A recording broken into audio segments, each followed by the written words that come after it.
আমরা সরাসরি যাচ্ছি প্রধান নির্বাচন কমিশনারের ভাষণে। এই নির্বাচনের ভোট গ্রহণ অনুষ্ঠিত হবে। এই ঐতিহাসিক মুহূর্তে আমি গভীর শ্রদ্ধার সাথে স্মরণ করছি মহান মুক্তিযুদ্ধে শহীদদের।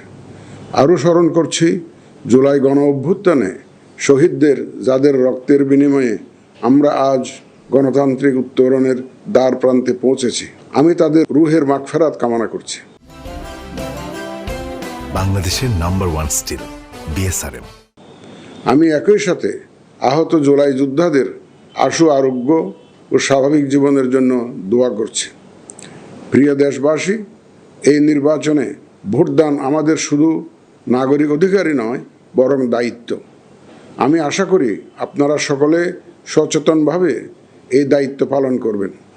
রাজনৈতিক দল, প্রার্থী ও ভোটারদের প্রতি আহ্বান, শান্তি ও সৌহার্দ্যপূর্ণ পরিবেশ রক্ষার্থে সকলে দায়িত্বশীল ও যত্নবান হবেন।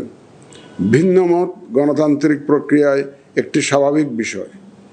এই বিষয়টি স্মরণে রেখে আপনারা উৎসবমুখর পরিবেশ নিশ্চিত করে স্বতঃস্ফূর্তভাবে ভোট কেন্দ্রে আসবেন, পছন্দের প্রার্থীকে ভোট দেবেন এবং গণতান্ত্রিক প্রক্রিয়ার স্বাভাবিক পরিণতি হিসাবে জয় পরাজয়কে মেনে নেবেন।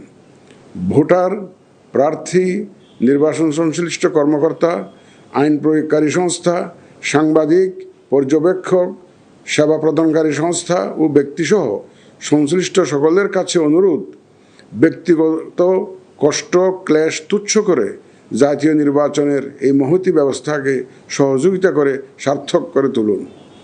প্রিয় ভোটারগণ, আমরা শান্তিপূর্ণ ও উৎসবমুখর পরিবেশে নির্বাচন অনুষ্ঠান করতে চাই।